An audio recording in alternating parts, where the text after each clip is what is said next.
अस्सलाम वालेकुम। आज इस वीडियो में हम डिस्कस करेंगे चैप्टर 2 के दो टॉपिक्स को। एक है स्केलर और वेक्टर्स और दूसरा है ग्राफ्स। ग्राफ्स को हम डिस्कस करेंगे टाइम और स्पीड के लिहाज से और टाइम और डिस्टेंस के लिहाज से।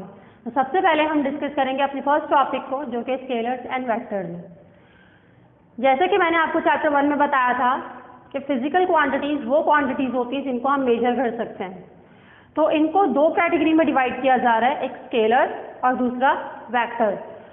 स्केलर्स वो क्वांटिटीज़ होती हैं जिनको मैग्नीट्यूड और सूटेबल यूनिट चाहिए होता है, यानी सिर्फ ये दो चीज़ें हैं जिनकी मदद से हम ये स्पेसिफाई कर सकते हैं कि क्वांटिटी कौन सी है। तो एग्जाम्पल में जैसे आप देख सकते हैं लिखा हुआ है मास, टाइम, स्पीड, टेम्परेचर। इसके अलावा भी बहुत सारी एग्जाम्पल्स हैं जो कि आपको आगे अगले चैप्टर्स में मिलेंगी। तो जैसे कि अगर मैं बात करूं, ये मार्कर है, इस मार्कर का मास मेरे पास 25 ग्राम है। तो मैंने यहाँ पर लिखा 25 ग्राम, तो आपको ये मालूम हो गया कि ये ग्राम इंडिकेट कर रहा है मास को। इसी तरह मैंने यहाँ पर टाइम लिखा 5 सेकेंड, तो इससे आपको ये मालूम हो रहा है कि ये सेकंड क्या इंडिकेट कर रहा है, कौन सी फिजिकल क्वांटिटी को इंडिकेट कर रहा है, मास को, टाइम को या डिस्टेंस को। तो सेकंड हमने क्या पढ़ा था, टाइम का SI यूनिट होता है। तो 5 सेकंड टाइम को इंडिकेट कर रहा है। तो इससे हमें ये मालूम हो रहा है कि हमें यहाँ पर सिर्फ दो चीज़ें चाहिए, एक मैग्नीट्यूड और दूसरा unit. Magnitude means any value, किसी भी क्वांटिटी की जो वैल्यू होगी वो उसका मैग्नीट्यूड कहलाता है। इसके अलावा ग्राम या सेकंड ये क्या है, ये यूनिट्स हैं। यूनिट्स को भी हम डिटेल से डिस्कस कर चुके हैं प्रीवियस वीडियोस में। तो यहाँ पर ये दो चीज़ें मिलकर स्केलर क्वांटिटी बना रही है। इसके बाद नेक्स्ट आपके पास है वेक्टर क्वांटिटीज। वेक्टर क्वांटिटी को मैग्नीट्यूड और यूनिट तो चाहिए होता है, लेकिन मैग्नीट्यूड और यूनिट के साथ उसको एक तीसरी चीज़ भी चाहिए होती है, पर्टिकुलर डायरेक्शन। विदाउट डायरेक्शन हम ऐसी क्वांटिटीज़ को स्पेसिफाई नहीं कर सकते या हम उनको अप्लाई नहीं कर सकते। तो जैसे यहाँ पे एग्जांपल दी हुई है, फोर्स, एक्सेलरेशन, डिस्प्लेसमेंट, वेलोसिटी। इसी तरह आपके पास टॉर्क, मोमेंटम और भी बहुत सारी क्वांटिटीज़ हैं जो कि वेक्टर क्वांटिटीज़ में मौजूद है। अब यहाँ पर अगर मैं आपको कहती हूँ कि 30 न्यूटन की फोर्स अप्लाई कीजिए, you don't know where you have to apply. Direction के बगैर हम फोर्स अप्लाई नहीं कर सकते, लेकिन अगर आपको डायरेक्शन बता दी जाए then you can apply easily. इसी तरह अगर मैं आपको कहूँ कि डिस्टेंस कवर करें, तो आप डिस्टेंस नहीं कवर कर सकते because you don't know the direction.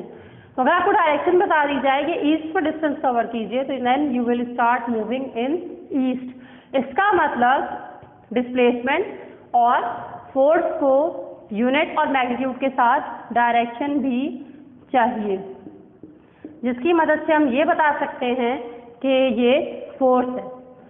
तो यहाँ पर ऐसी क्वांटिटीज कहलाती हैं वेक्टर क्वांटिटीज। इसके बाद अब हम ये डिस्कस करेंगे कि वेक्टर को रिप्रेजेंट कैसे करते हैं। स्केलर पर तो पूरी वर्किंग मैथमेटिक्स की तरह ही है, यानी उसकी एडिशन, सब्ट्रैक्शन, मल्टीप्लिकेशन, डिवीजन बिल्कुल वैसी है जैसे आप मैथ्स में करते हैं। लेकिन वेक्टर के लिए एक अलग क्राइटेरिया, क्योंकि इसमें एंगल आ जाता है। तो एंगल के लिहाज से हम इसकी कैलकुलेशन अलग तरीके से करते हैं और इसकी रिप्रेजेंटेशन भी एक स्पेसिफिकली वे से की जाती है। तो जैसे कि यहाँ पे आप देख सकते हैं, यहाँ पर ये डायरेक्शन ड्रॉ की जा रही है, नॉर्थ, ईस्ट, साउथ, वेस्ट। अब यहाँ पर लिखा हुआ है representing velocity of a car. एक कार है जिसकी वेलोसिटी ट्रैवलिंग एट 50 मीटर पर सेकेंड, 50 मीटर पर सेकेंड उसकी वेलोसिटी दी हुई है in the direction of 30 degree. 30 degree की डायरेक्शन है, एंगल डायरेक्शन को शो कर रहा होता है। तो यहाँ पे 30 डिग्री की डायरेक्शन है और जो कि नॉर्थ ऑफ ईस्ट में, यानी नॉर्थ ईस्ट में कवर हो रही है। तो यहाँ पर आप देख सकते हैं, यहाँ पे नॉर्थ ईस्ट के बीच में हमने एक वेक्टर ड्रॉ किया 30 डिग्री के एंगल पर, जिसका मैग्नीट्यूड 50 मीटर पर सेकेंड था। 50 मीटर पर सेकेंड यहाँ पर वेलोसिटी दी हुई है। तो आप यहाँ पर देख सकते हैं, यहाँ पे दो चीज़ें हैं, एक है इसका टेल और दूसरा है हेड। टेल ये लाइन है और हेड ये जो आपके पास कैप बना हुआ है, इसको हेड कहते हैं। टेल शो करता है मैग्नीट्यूड, जितनी बड़ी टेल होगी उतना ही ज़्यादा मैग्नीट्यूड होगा, जितनी कम टेल होगी, लाइक एक वेक्टर ये है और एक वेक्टर ये है, तो ये वेक्टर ज़्यादा मैग्नीट्यूड रखता है as compare to the previous one, as compare to this one. इसी तरह अगर हम इसके हेड की बात करें तो हेड क्या शो कर रहा है? हेड शो कर रहा है डायरेक्शन, कि कौन सी डायरेक्शन में वेक्टर ट्रैवल कर रहा है। तो जैसे कि यहाँ पर आप देख सकते हैं नॉर्थ ईस्ट में ट्रैवल कर रहा है, इसी तरह ये वाला अगर आप देखें तो ये ईस्ट में ट्रैवल कर रहा है। इसी तरह मैं नीचे अगर एक ड्रॉ करूँ इस तरह, तो वो शो कर रहा है कि ये साउथ में ट्रैवल कर रहा है। तो ये जो कैप है या ये जो हेड है ये शो करता है डायरेक्शन को। यहाँ तक हमने रिप्रेजेंटेशन ऑफ वेक्टर्स भी डिस्कस कर लिया। अब आगे हम मूव करते हैं अपने अगले टॉपिक पर, जो कि ग्राफ्स के बारे में। Now let's continue our next topic, that is graphical analysis of motion. इसमें हमें डिस्टेंस और स्पीड के लिहाज से टाइम का रिलेशन मालूम करना है। तो यहाँ पर हम इसको स्टडी करेंगे बाय ग्राफ। तो जैसे कि आप देख सकते हैं फर्स्ट ग्राफ अगर आप देखें तो वो डिस्टेंस और टाइम के रिलेशन को शो कर रहा है। जैसे कि आप देख सकते हैं इधर एक्स एक्सिस पर, हॉरिजॉन्टल एक्सिस पर हमने टाइम को प्लॉट किया और वर्टिकल एक्सिस पर हमने डिस्टेंस को प्लॉट किया। तो यहाँ पर दोनों फिजिकल क्वांटिटीज़ को एक्स और वाई एक्सिस पर प्लॉट करने के बाद अब जो ग्राफ पर इनकी डिवीजन की गई है, यानी जो स्केल ड्रॉ किया गया है, वो किस तरह ड्रॉ किया है? वो एक्स एक्सिस पर 1 के गैप से ड्रॉ किया गया है, यानी 0 के बाद जो लाइन आएगी वो 1 आएगी, 1 के बाद 2, 2 के बाद 3, देन 4, देन 5। इस तरह हमने 5 तक ड्रॉ कर दिया। लेकिन जो डिस्टेंस हमने प्लॉट किया वो हमने 0 के बाद 5, यानी 5 के गैप से हमने प्लॉट किया, 5 के बाद 10, 10 के बाद 15, 15 के बाद 20 एंड देन 25। 5 के स्पेस से हमने उसको प्लॉट किया है। अब यहाँ पर ये जो लाइन है, ये जो ब्लैक लाइन आपको दिखाई दे रही है, ये शो कर रही है जो बॉडी है या जो बस है। यहाँ पर हमने बस की एग्जाम्पल ली है, तो बस कितना मूव कर रही है। ये जो लाइन है ये शो कर रही है कि कितना डिस्टेंस कवर करते हुए और वो कितने टाइम में आगे मूव कर रही है। तो यहाँ पर आप देख सकते हैं जैसे कि इधर 1 सेकेंड था, तो पहले तो 0 पे थी। 1 से पहले अगर हम 0 की बात करें तो वो जब वो 0 पे थी तो यहाँ पर उसका डिस्टेंस भी 0 था और उसका टाइम भी 0 था। फिर जब उसने चलना शुरू किया, उसने मूव करना शुरू किया, कौन सी वेलोसिटी से? यूनिफॉर्म वेलोसिटी से, या आप कह सकते हैं यूनिफॉर्म स्पीड से। तो जब उसे यूनिफॉर्म स्पीड से मूव करना शुरू किया तो जब 1 सेकेंड का टाइम कवर हुआ तो उसका डिस्टेंस 5 हो गया। यहाँ पे आप देख सकते हैं 1 सेकेंड पर 5 मीटर का डिस्टेंस कवर किया है। 2 सेकेंड, अब जब पहले 1 पे टाइम गया अब 2 पे चला गया, तो 2 सेकेंड पर मजीद उसने कवर किया। तो यहाँ पर आप देख सकते हैं डिस्टेंस हो गया 10। फिर 3 सेकेंड पर उसने कवर किया 15, 4 सेकेंड पे उसने कवर किया 20, और इसी तरह अगर हम बात करें 5 सेकेंड की, 5 सेकेंड की, तो वहाँ पर उसने कवर किया होगा 25 यहाँ पर। तो हमने इसे 5 पॉइंट्स पे प्लॉट किया हुआ है, 0 से लेके 4 सेकेंड तक के लिए हमने उसके टाइम में डिस्टेंस नोट किया। अब क्योंकि ये यूनिफॉर्म स्पीड से मूव कर रही थी, यानी कि इसका डिस्टेंस सेम ट्रैवल हो रहा था, सेम डिफरेंस के साथ ट्रैवल हो रहा था और टाइम भी सेम डिफरेंस के साथ रन कर रहा था, तो जिसकी वजह से यूनिफॉर्म स्पीड प्रोड्यूस हो रही थी। तो यहाँ पर इसका ग्राफ भी स्ट्रेट लाइन आया। याद रखिएगा, जब भी बॉडी सेम डिस्टेंस यानी सेम डिफरेंस के साथ मूव करती है और सेम टाइम इंटरवल में मूव करती है, तो वहाँ पर जो स्पीड प्रोड्यूस होगी वो यूनिफॉर्म स्पीड होगी। पहली बात तो ये। अब अगर हम इसका ग्रेडियंट देखें, ग्रेडियंट यानी कि हम इसका एक कांस्टेंट वैल्यू निकालें, तो उस कांस्टेंट को हम कैसे निकालेंगे? यहाँ पर सबसे पहली चीज, डिस्टेंस टाइम ग्राफ में जो वर्टिकल एक्सिस है, vertical axis means this one, ये एक्सिस वर्टिकल होता है, जो वाई एक्सिस होता है वो वर्टिकल एक्सिस कहलाता है। वर्टिकल एक्सिस पर ये जो डिस्टेंस कवर हो रहा है इसको हम कह रहे हैं राइज। राइज यानी कि आगे आगे जितना ये बढ़ता जा रहा है उसको राइज से शो किया जा रहा है। और हॉरिजॉन्टल एक्सिस पर, एक्स एक्सिस पर ये कह रहे हैं कि ये हो रहा है रन, टाइम को रन से इंडिकेट किया जा रहा है। आप यहाँ पे कह सकते हैं टाइम हमारे पास रन को शो कर रहा है और राइज डिस्टेंस है। अब ग्रेडियंट अगर निकाला जाए तो ग्रेडियंट कैसे निकलता है? Rise divide by run. Gradient का क्या है? ग्रेडियंट की डेफिनेशन जैसे यहाँ पे लिखी हुई है, gradient on the distance time graph.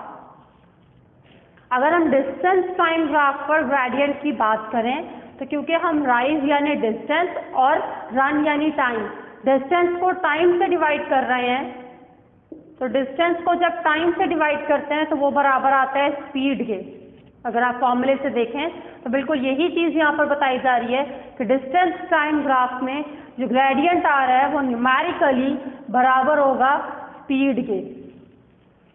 तो इसका मतलब ये जो डिस्टेंस टाइम ग्राफ में ये जो ग्राफ बना हुआ है, इसमें अगर डिस्टेंस कवर हो रहा है और टाइम भी आगे कवर हो रहा है, तो हर डिस्टेंस को अगर मैं टाइम से डिवाइड करती जाऊं तो मेरे पास स्पीड आती जाएगी। जैसे कि फर्स्ट केस में यहाँ पे आप देख सकते हैं, बस ट्रैवलिंग विद यूनिफॉर्म स्पीड से ट्रैवल कर रही थी, तो पहली बात उसका ग्राफ स्ट्रेट लाइन होगा। दूसरी बात उसका ग्रेडियंट निकालें, यानी उसके राइज को रन से डिवाइड करें, तो उसका राइज क्या है 20, ये 20 उसका राइज है और रन क्या है 4। तो 20 को आप 4 से डिवाइड करेंगे तो क्या आ जाएगा 5 मीटर पर सेकेंड, यानी कि 5 मीटर पर सेकेंड की रफ्तार से बॉडी मूव कर रही है। तो ये चीज़ आप यहाँ पे चेक भी कर सकते हैं। लेट्स सपोज ये तो हमने इस पॉइंट का मालूम किया है। अब अगर मुझे इस पॉइंट के लिए मालूम करना हो तो मैं 5 को, ये राइज है, इसको रन से डिवाइड करूंगी तो 5 आ जाएगा। तो 5 हमारे पास यूनिफॉर्म स्पीड आ गई। फिर 10 को 2 से डिवाइड करें 5, 15 को 3 से डिवाइड करें 5। अब जैसा कि मैंने कहा कि 15 को हम 3 से डिवाइड करेंगे तो यहाँ पर 3 1 जा 3, 3 5 जा 15, तो 5 मीटर पर सेकेंड आ गया। इससे हमें ये मालूम हो रहा है कि हर पॉइंट पर, इस पॉइंट पर अगर हम चेक करें तो स्पीड 5 मीटर पर सेकेंड थी, इस पर भी 5 थी, इस पर भी 5 थी और इस पर भी 5 थी। और अगर हम इससे नेक्स्ट पॉइंट पर चेक करें तो 25 को जब हम 5 से डिवाइड करेंगे तब भी 5 मीटर पर सेकेंड आएगा, जो कि ये शो कर रहा है कि बॉडी यूनिफॉर्म स्पीड से मूव कर रही है। तो ग्रेडियंट ये बता रहा है कि बॉडी की स्पीड कितनी है, और जब यूनिफॉर्म स्पीड होगी तो बॉडी का ग्राफ या कह लें जो बस मूव कर रही है वो स्ट्रेट लाइन से मूव कर रही होगी। ये हमने बात की फर्स्ट केस की। अब हम चलते हैं अपने सेकंड केस की तरफ। सेकंड केस में बस ट्रैवल कर रही है विद नॉन यूनिफॉर्म स्पीड। तो जब body with non uniform speed move करती है तो यहाँ पर आप देख सकते हैं इसका ग्राफ कर्व में आ रहा है। डिस्टेंस टाइम ग्राफ हमारे पास कर्व है, जैसे कि आप देख सकते हैं यहाँ पर टाइम उसी तरह एक्स एक्सिस पर है और वाई एक्सिस पर हमारे पास डिस्टेंस है। तो यहाँ पर अगर आप नोट करें, इधर यहाँ पर 0 था तो डिस्टेंस भी 0, टाइम भी 0। अब इस पॉइंट पर यानी 1 पर जो बॉडी ने डिस्टेंस कवर किया वो इतना कवर किया है, ये कवर किया है। इसके बाद सेकंड पर, सेकंड डिस्टेंस पर उसने इतना डिस्टेंस कवर किया। थर्ड पर उसने यहाँ पर डिस्टेंस कवर किया, देन 4 पर इधर और लास्ट 5 पर 25। तो अगर आप इसका ग्रेडियंट निकालें तो ग्रेडियंट इसका सेम नहीं आएगा। लेट्स सपोज अगर मैं बात करूँ यहाँ पर, तो मैं कह देती हूँ कि यहाँ पर 2 है। लेट्स सपोज डिस्टेंस इधर 2 है और टाइम 1 है, तो 2 डिवाइड बाय 1 2 मीटर पर सेकेंड आ गया। यहाँ पर इधर अगर मैं कह रही हूँ कि मेरे पास डिस्टेंस 4 है, लेट्स सपोज, तो 4 को जब हम 2 से डिवाइड करेंगे तो आ जाएगा 2 मीटर पर सेकेंड। ठीक है, ये तो सेम आ गया, हमने सपोजिशन ऐसे की। लेकिन अगर यहाँ पर मैं बात करूँ इस पॉइंट पर, तो ये लेट्स सपोज मेरे पास है 7, तो 7 डिवाइड बाय 3। अब 7 डिवाइड बाय 3 अगर आप करें तो ये वैल्यू पॉइंट्स में जाएगी, और पॉइंट में आएगी तो ये आएगी 7 डिवाइड बाय 3 2.3 समथिंग। तो 2.3 और ये तो 2 थे, ये 2.3। इसके बाद आप नेक्स्ट पर अगर देखें तो 10 पर, लेकिन यहाँ पर 10 नहीं है यहाँ पे, बल्कि आप एक्सपेक्ट कर सकते हैं कि 12 है। जब आप 12 को 4 से डिवाइड करेंगे तो आपके पास वैल्यू आएगी 3 मीटर पर सेकेंड। तो अगर आप यहाँ पर नोट करें तो स्पीड यूनिफॉर्म नहीं आ रही, ग्रेडियंट यूनिफॉर्म नहीं आ रहा, जिसकी वजह से यहाँ पर ग्राफ कर्व में बन रहा है और नॉन यूनिफॉर्म स्पीड कवर हो रही है। अब लास्ट वाला ग्राफ आप देख सकते हैं।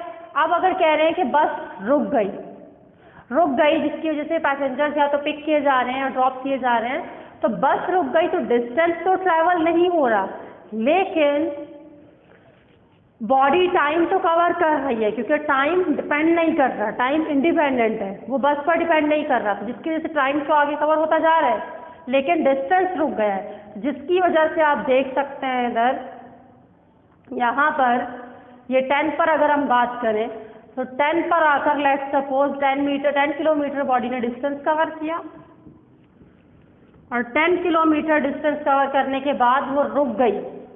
तो जब वो रुक गई तो टाइम तो कवर होता जा रहा है, तो इसकी वजह से वो राइज नहीं हो रही, डिस्टेंस कवर नहीं कर रही, लेकिन रन हो रही है, यानी कि टाइम कवर कर रही है। तो let's suppose 10 kilometre distance cover करने के बाद जब वो रुकी तो 1 सेकंड गुजर गया, देन 2 3 4 5 सेकंड गुजर गए। तो यहाँ पर अगर आप देखें तो डिस्टेंस 0 है, यानी आगे डिस्टेंस कवर नहीं हो रहा, 0 इन अ सेंस कि यहाँ पर डिस्टेंस 0 है, लेकिन अगर नेट डिस्टेंस देखें तो वो 10 है। तो 10 पर डिस्टेंस रुक गया है, लेकिन टाइम आगे मूव करता जा रहा है। इस तरह की सिचुएशन में जो ग्राफ बनेगा जिसमें टाइम कंटिन्यूसली रन हो रहा है लेकिन डिस्टेंस सेम रह गया, स्टॉप हो गया, 10 पर रुक गया, तो वहाँ पर जो ग्राफ बनेगा वो पैरेलल टू एक्स एक्सिस, यानी टाइम के पैरेलल, टाइम इस तरफ है और ग्राफ ऐसे बन रहा है। अब इसमें एक ये कंडीशन भी आ सकती है कि अगर हम सपोज कर लें कि टाइम रुका हुआ है, डिस्टेंस ट्रैवल कर रहे हैं, ऐसा हो नहीं सकता, लेकिन अगर हम सपोज करें कि टाइम हमारे पास रुक गया है और डिस्टेंस आगे बढ़ता जा रहा है, तो डिस्टेंस बढ़ रहा है तो अब बॉडी y पर मूव करेगी और x पर रुक जाएगी, यानी आगे नहीं जाएगी बल्कि वो सिर्फ ऊपर जाती जाएगी, तो वो पैरेलल टू डिस्टेंस हो जाएगा या पैरेलल टू y एक्सिस हो जाएगा। तो ऐसा हो नहीं सकता, लेकिन अगर ऐसा लेट्स सपोज अगर हो भी जाए तो graph parallel to y axis draw होगा, यहाँ पर पैरेलल टू x एक्सिस है। आई होप यहाँ तक आपको समझ आ चुका होगा। अब हम बात करेंगे स्पीड और टाइम के ग्राफ की। स्पीड टाइम ग्राफ में भी हमें 3 तरह के केसेस पढ़ने हैं, जैसे हमने डिस्टेंस टाइम ग्राफ में पढ़े थे। तो यहाँ पर आप देख सकते हैं जैसा कि इधर ग्राफ बना हुआ है। अब इस ग्राफ में अगर आप एक चीज़ नोट करें तो ये जो लाइन है ये बिल्कुल एक्स एक्सिस पर लाई कर रही है। ये एक्स एक्सिस पर क्यों लाई कर रही है अब हम इसको डिस्कस करेंगे, लेकिन इसको डिस्कस करने से पहले हम छोटी छोटी चीज़ें यहाँ पर थोड़ी सी रिवाइज कर लेते हैं। जैसे वर्टिकल एक्सिस मैंने कहा था, वर्टिकल एक्सिस राइज को शो करता है। तो राइज यानी कि अगर ग्राफ की हाइट कवर होगी तो वो अपवर्ड जाएगा, और अपवर्ड जाएगा तो वो वर्टिकल एक्सिस कवर करेगा।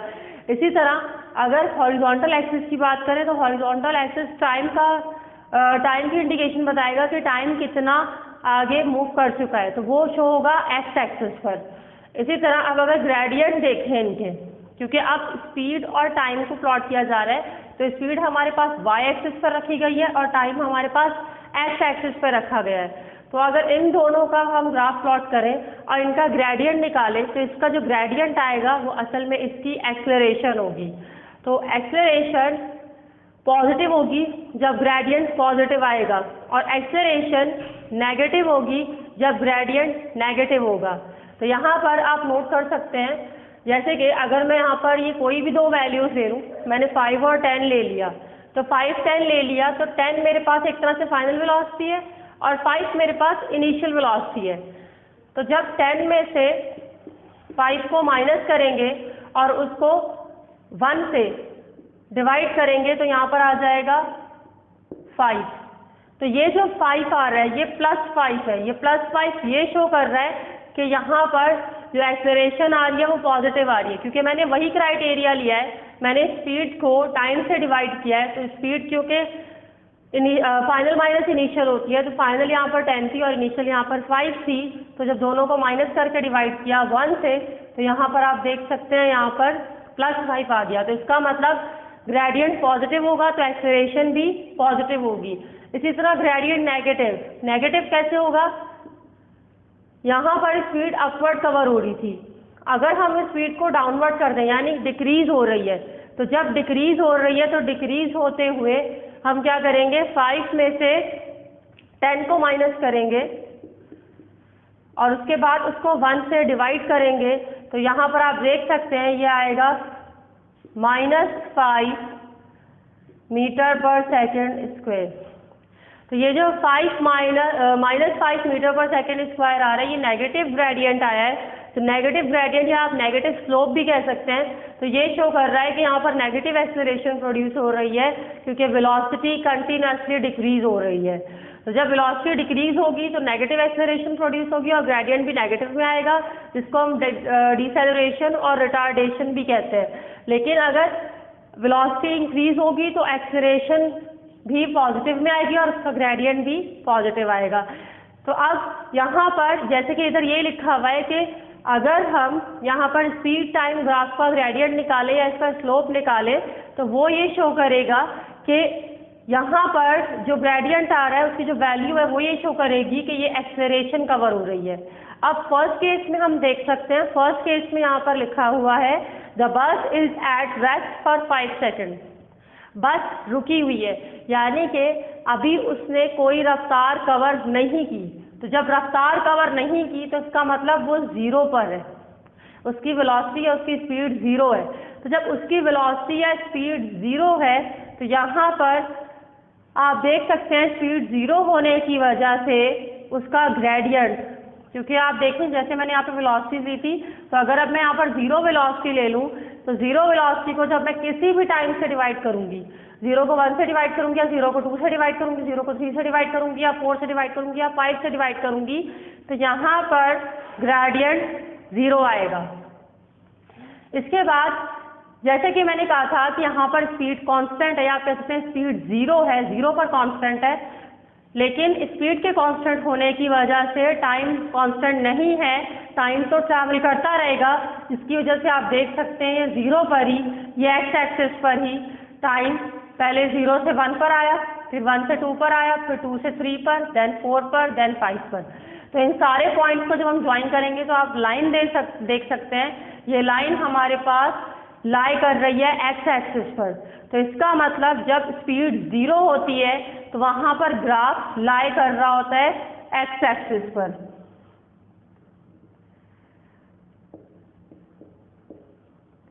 इसके बाद अब आता है सेकंड केस।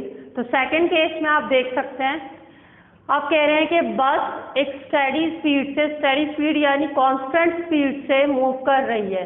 तो कांस्टेंट स्पीड से जब बॉडी मूव कर रही है, बस मूव कर रही है, तो वहाँ पर प्लॉटिंग इस तरह होगी।